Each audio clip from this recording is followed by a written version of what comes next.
Hello, I hope all of you are going very, very well today and that Father God is blessing each and every one of you in your lives, in your walk with Him. Today I'm going to read from the book of Sirach in the Old Testament of the Ethiopian Bible. I'm going to begin reading from chapter 13 through to and including chapter 16. Chapter 13. He that toucheth pitch shall be defiled therewith, and he that hath fellowship with a proud man shall be like unto him. Burden not thyself above thy power while thou livest, and have no fellowship with one that is mightier and richer than thyself. For how agree the kettle and the earthen pot together? For if the one be smitten against the other, it shall be broken. The rich man hath done wrong, and yet he threateneth withal. The poor is wronged, and he must entreat also. If thou be for his profit, he will use thee. But if thou have nothing, he will forsake thee. If thou have anything, he will live with thee. Yea, he will make thee bear, and will not be sorry for it. If he have need of thee, he will deceive thee, and smile upon thee, and put thee in hope. He will speak thee fair, and say, What wantest thou? And he will shame thee by his meats, until he have drawn thee dry twice or thrice. And at the last he will laugh thee to scorn. Afterward, when he seeth thee, he will forsake thee, and shake his head at thee. Beware that thou be not deceived, and brought down in thy jollity. If thou be invited of a mighty man, withdraw thyself, and so much the more will he invite thee. Press thou not upon him, lest thou be put back, stand not far off, lest thou be forgotten. Affect not to be made equal unto him in talk, and believe not his many words, for with much communication will he tempt thee, and smiling upon thee will get out thy secrets. But cruelly he will lay up thy words, and will not spare to do thee hurt, and to put thee in prison. Observe and take good heed, for thou walkest in peril of thy overthrowing, when thou hearest these things. Awake in thy sleep. Love the Lord all thy life, and call upon him for thy salvation. Every beast loveth his like, and every man loveth his neighbour. All flesh consorteth according to kind, and a man will cleave to his like. What fellowship hath the wolf with the lamb? So the sinner with the godly. What agreement is there between the hyena and a dog? And what peace between the rich and the poor? As the wild ass, as is the lion's prey in the wilderness, so the rich eat up the poor. As the proud hate humility, so doth the rich abhor the poor. A rich man beginning to fall is held up of his friends, but a poor man being down is thrust away by his friends. When a rich man is fallen, he hath many helpers. He speaketh things not to be spoken, and yet men justify him. The poor man slipped, and yet they rebuked him, too. He spake wisely, and could have no place. When a rich man speaketh, every man holdeth his tongue, and look what he saith. They extol it to the clouds, and if the poor man speak, they say, What fellow is this? And if he stumble, they will help to overthrow him. Riches are good unto him that hath no sin, and poverty is evil in the mouth of the ungodly. The heart of a man changeth his countenance, whether it be for good or evil, and a merry heart maketh a cheerful countenance.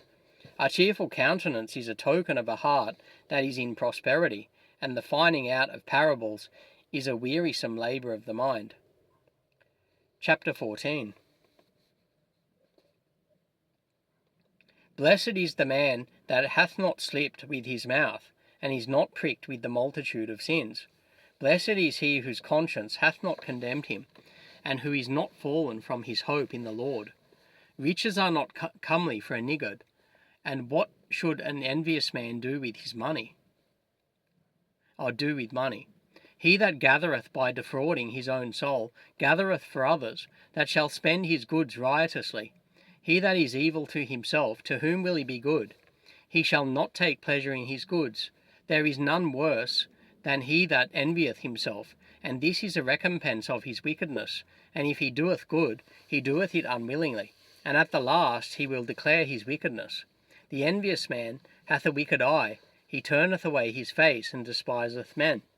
A covetous man's eye is not satisfied with his portion, and the iniquity of the wicked drieth up his soul. A wicked eye envieth his bread, and he is a niggard at his table. My son, according to thy ability to do good to thyself, and give the Lord his due offering, remember that death will not be long in coming, and that the covenant of the grave is not showed unto thee. Do good unto thy friend before thou die, and according to thy ability stretch out thy hand and give to him. Defraud not thyself of the good day, and let not the part of a good desire overpass thee.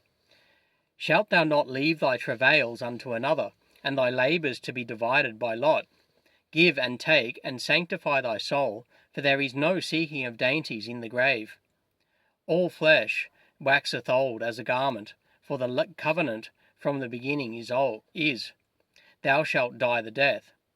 As of the green leaves on a thick tree, some fall, and some grow, so is the generation of flesh and blood. One cometh to an end, and another is born. Every work rotteth and consumeth away, and the worker thereof shall go withal. Blessed is the man that doth meditate good things in wisdom, and that reasoneth of holy things by his understanding. He that considereth her ways in his heart shall also have understanding in her secrets. Go after her as one that traceth, and lie in wait for her ways. He that prieth in at her windows shall also hearken at her doors. He that doth lodge near her house shall also fasten a pin in her walls. He shall pitch his tent nigh unto her, and shall lodge in a lodging where good things are. He shall set his children under her shelter, and shall lodge under her branches.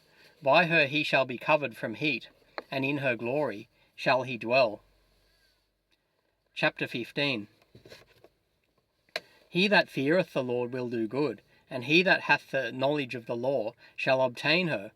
And as a mother shall she meet him, and receive him as a wife married of a virgin. With the bread of understanding shall she feed him, and give him the water of wisdom to drink. He shall be stayed upon her, and shall not be moved, and shall rely upon her, and shall not be confounded. She shall exalt him above his neighbours, and in the midst of the congregation shall she open his mouth. He shall find joy and a crown of gladness, and she shall cause him to inherit an everlasting name. But foolish men shall not attain unto her, and sinners shall not see her, for she is far from pride. And men that are liars cannot remember her. Praise is not seemly in the mouth of a sinner, for it was not sent him of the Lord. For praise shall be uttered in wisdom, and the Lord will prosper it. Say not thou, it is through the Lord that I fell away, for thou oughtest not to do the things that he hateth. Say not thou, he hath caused me to err, for he hath no need of the sinful man. The Lord hateth all abomination, and they that fear God love it not. He himself made man from the beginning, and left him in the hand of his counsel. If thou wilt, to keep the commandments, and to perform acceptable faithfulness. He hath set fire and water before thee. Stretch forth thy hand unto whether thou wilt.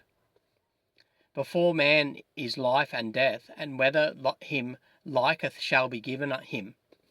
For the wisdom of the Lord is great, and he is mighty in power, and beholdeth all things. And his eyes are upon them that fear him, and he knoweth every work of man. He hath commanded no man to do wickedly, neither hath he given any man license to sin. Chapter 16. Desire not a multitude of unprofitable children, neither delight in ungodly sons. Though they multiply, rejoice not in them, except the fear of the Lord be with them. Trust not thou in their life, neither respect their multitude, for one that is just is better than 1,000, and better it is to die without children than to have them that are ungodly. For by one that hath understanding shall the city be replenished, but the kindred of the wicked shall speedily become desolate. Many such things have I seen with mine eyes, and mine ear hath heard greater things than these. In the congregation of the ungodly shall a fire be kindled, and in a rebellious nation wrath is set on fire. He was not pacified toward the old giants, who fell away in the strength of their foolishness. Neither spared he the place where Lot sojourned, but abhorred them for their pride. He pitied not the people of perdition, who were taken away in their sins. nor the 600,000 footmen, who are gathered together in the hardness of their hearts. And if there be one stiff-necked among the people, it is marvel if he escape unpunished. For mercy and wrath are with him. He is mighty to forgive, and to pour out displeasure. As his mercy is great, so is his correction also. He judgeth a man according to his works. The sinner shall not escape with his spoils, and the patience of the godly shall not be frustrated. Make way for every work of mercy, for every man shall find according to his works. The Lord hardeneth Pharaoh, that he should not know him, that his powerful works might be known to the world. His mercy is manifest to every creature, and he hath separated his light from the darkness with an abundant. Say not thou, I will hide myself from the Lord. Shall any remember me from above? I shall not be remembered among so many people. For what is my soul among such an infinite number of creatures? Behold the heaven and the heaven of heavens, the deep and the earth, and all that therein is, shall be moved when he shall visit. The mountains also and foundations of the earth be shaken with trembling, when the Lord looketh upon them. No heart can think upon these things worthily, and who is able to conceive his ways? It is a tempest which no man can see, for the most part of his works are hid. Who can declare the works of his justice? Or who can endure them? For his covenant is afar off, and the trial of all things is in the end. He that wanteth understanding will think upon vain things, and a foolish man erring imagineth follies. My son, hearken unto me, and learn knowledge, and mark my words with thy heart. I will show forth doctrine in weight, and declare his knowledge exactly. The works of the Lord are done in judgment from the beginning, and from the time he made them, he disposed the parts thereof. He garnished his works forever, and in his hands are the chief of them, unto all generations. They neither labour, nor are weary, nor cease from their works. None of them hindereth another, and they shall never disobey his word. After this the Lord looked upon the earth, and filled it with his blessings. With all manner of living things hath he covered the face thereof, and they shall return into it again. So that concludes my reading of the book of Sirach today. I began reading today in chapter 13 of the book of Sirach, and finished off in through to and including chapter 16. I pray that Father God is blessing each and every one of you in your life, in your walk with him, and all of you. The next time I read from the book of Sirach, I'll begin in chapter 17. Next time I post it to YouTube, I'll begin in the book of 17. So God bless each and every one of you.